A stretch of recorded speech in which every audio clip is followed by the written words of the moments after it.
Hi class, good morning to all of you. आइए आज हम कक्षा 10 यूपी बोर्ड में हिंदी में हम आपको जैसा पता है कि दूसरा चैप्टर पढ़ा रहा है। दूसरे चैप्टर में गोस्वामी तुलसीदास का, जो कि मैंने आपको इसमें जो पहला पार्ट था धनुष भंग वाला पार्ट हमने आपको पढ़ा दिया था क्लास टाइम में ही। उसमें एक पार्ट छूट गया था जिसमें दूसरा है बनपथ पर। ठीक है, तो आज हम आपको बनपथ पर जो है इसमें एक पहला जो छंद है पहला, उसको आज हम पढ़ा देते हैं। चलिए पढ़ना स्टार्ट करते। देखिए इसमें जो है गोस्वामी तुलसीदास जी ने उस समय का वर्णन किया है जब रामचंद्र जी अपने छोटे अनुज और अपनी भार्या अर्थात अर्धांगिनी अर्थात अपनी पत्नी सीता जी के साथ वन को जाते हैं अयोध्या को छोड़कर। ठीक है, अयोध्या को छोड़कर के वन के लिए निकलते हैं और वन के लिए निकलते ही बस अधिक दूर नहीं गए थे, थोड़ी ही दूर चलने पर सीता जी थक जाती हैं। देखिए सीता जी अभी तक कभी ऐसे किसी भी मार्ग पर नहीं गई थी। कहाँ राजस सुखों को भोगने वाली दास दासियों के बीच रहने वाली सीता जी, सुकुमार कोमल अंगों वाली अर्थात सुकुमार सीता जी आज वन को जा रही हैं।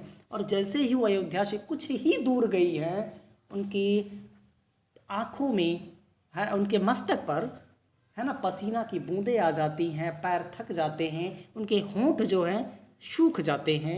उन्हीं सब चीज़ का वर्णन इसमें गोस्वामी जी ने बड़े ही मार्मिक ढंग से किया है ना।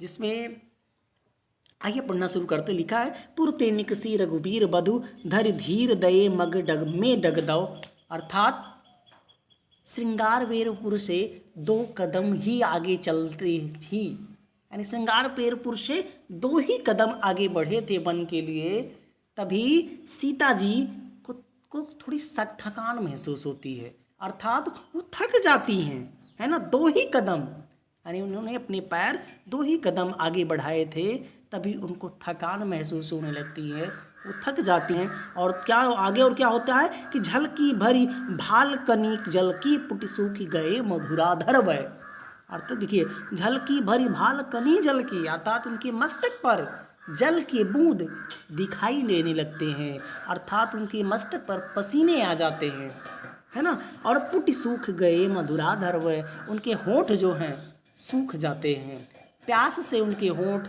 सूख जाते हैं, मस्तक पर पसीने की जल के रूप में बूंद दिखाई पड़ने लगती हैं, पैर थकान महसूस करने लगता है।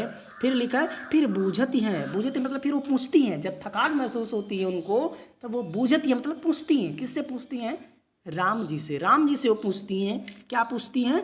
अब चलनो अब केतिक पर्ण कुटी करी हो किति हो, कहती हैं कि हे प्रभु हे प्राणनाथ अभी हमें और कितना चलनो अब केतिक, अर्थात हे प्राणनाथ अभी हमें और कितना चलना है। पर्णकुटी करी हो कितहों, हमारा निवास स्थान कहाँ है, हमारा पर्णकुटी कहाँ है, कहाँ पर हम चल के और भी विश्राम करेंगे।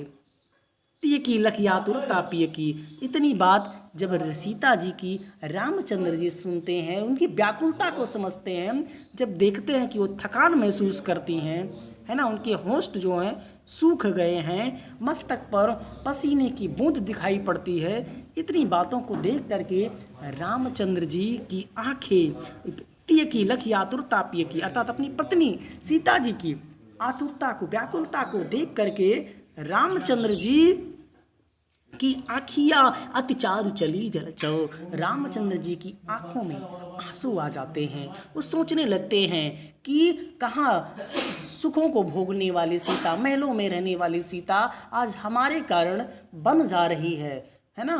और कहाँ दास दासियों को के साथ रहने वाली राजस्व सुखों को भोगने वाली सीता, जो कि बड़े ही कोमल अंगों वाली है, आज मेरे कारण वन को जा रही है, उसके मस्तक पर पसीने की बूंद दिखाई पड़ नहीं रही है, थकान महसूस कर रही है ना, उनके होंठ जो हैं सूख गए। इन सभी व्याकुलता को आतुरता को देख करके रामचंद्र जी की आंखों में आंसू आ जाते हैं और वो रोने लगते हैं। इतनी बात इस प्रसंग में बताई गई है। बाकी अगला वीडियो में हम अगला प्रसंग आपको यहाँ से बताएंगे। जल को गए लखन है लरिका, इसका प्रसंग हम आपको अगले वीडियो में बताएंगे।